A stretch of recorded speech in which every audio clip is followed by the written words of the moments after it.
In problem 7, we're going to work on adding and subtracting rational expressions. To add or subtract rational expressions, you have to have a common denominator. It's best to use the least common factor. So I am going to use x times x minus 3 as my least common factor. To do that, I'm going to multiply the first expression by x minus 3 over x minus 3. I'll multiply the second expression by x over x. So we have x minus 3 over x minus 3 times x plus 1 over x. We're subtracting off x minus 2 over x minus 3, and I'm multiplying that by x over x. So I have x minus 3 times x plus 1 minus x times x minus 2, and that's all over a common denominator now, x times x minus 3. Now I have to FOIL everything out and combine like terms.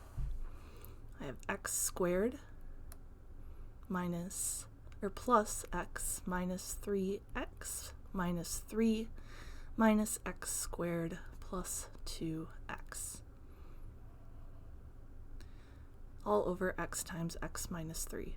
I'm not multiplying out the denominator yet because I might be able to simplify. So I have an x squared here and a minus x squared here. I have an x and a minus 3x and a 2x. That's all going to cancel out. So all I'm going to be left with is a negative 3. So I have negative 3 over x times x minus 3. Or negative 3 over x squared minus 3x. In letter B, I am going to find a common denominator by factoring and finding the lowest common factor.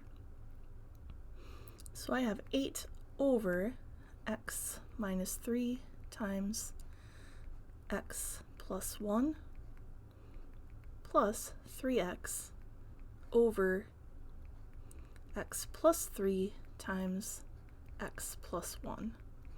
So now I only have to multiply the left side by x minus 3 over x minus 3, which is a lot nicer than having to multiply by the entire denominator. And I'm sorry, that's x plus 3. We want it to look like the other side. This side we're going to multiply by x minus 3 over x minus 3. Again, I'm not going to multiply out the denominator. I want to see if there's anything I can cancel out first. So I'll distribute that 8, and I get 8x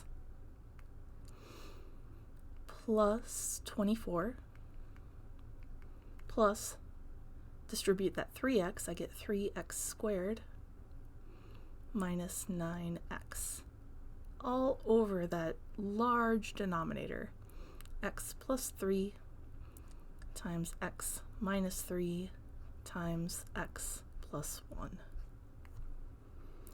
I'll simplify the top. That 3x squared is going to stick around. Negative 9x plus 8x gives us a minus x plus 24, all over x plus 3, x minus 3, and x plus 1. So let's see if we can factor that numerator. We'll use product sum. I'm going to do this in red just to separate my work out a bit. 3 times 24 gives us 72. And a negative 1. There are no two factors of 72 that are going to add up to negative 1 because they're either both going to be negative or they're both going to be positive. So either way, it's never going to equal negative 1, therefore this cannot be factored. I am not going to make you multiply out this denominator. This is a perfectly acceptable answer. Just make sure you multiply out your numerator and you should be okay.